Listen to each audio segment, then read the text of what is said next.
महाराष्ट्राच्या लोकशाहीचं प्रतीक विधान भवन, पण आज इथे घडलं काहीसं असं ज्याने संपूर्ण महाराष्ट्र लाजला। गोपीचंद पडळकर आणि जितेंद्र आव्हाड यांच्या समर्थकांमध्ये थेट हाणामारी आणि सगळं घडलं विधान भवनाच्या लॉबीत।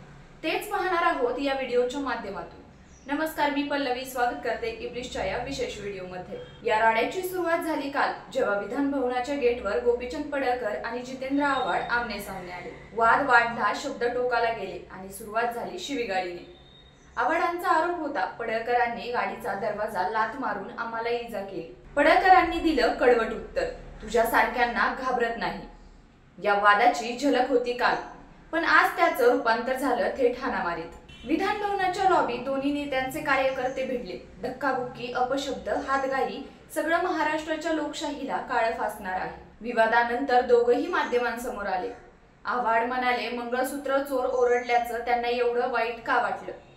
तर पडळकर म्हणाले की माझ्यावर वैयक्तिक हल्ला, टीका आणि अर्बन नक्षलचा आरोप होत होता। दोघेही आपापल्या भूमिकेवर ठाम, पण प्रश्न असा आहे, राजकीय वाद संसदीय मार्गाने मिटवायचे की हाणामारीनं उलगडायचे? लोकशाहीत शब्दांचं शस्त्र वापरलं जातं, हातातली मूठ नाही। लोकशाहीच्या मंदिरात जर राडेच होणार असतील तर सामान्य जनतेने काय आदर्श घ्यायचा?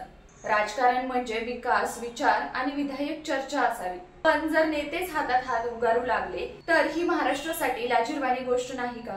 तुमच्या मते या प्रकाराला जबाबदार कोण? आम्हाला कमेंट मध्ये जरूर कळवा आणि पाहत राहा इब्लिस।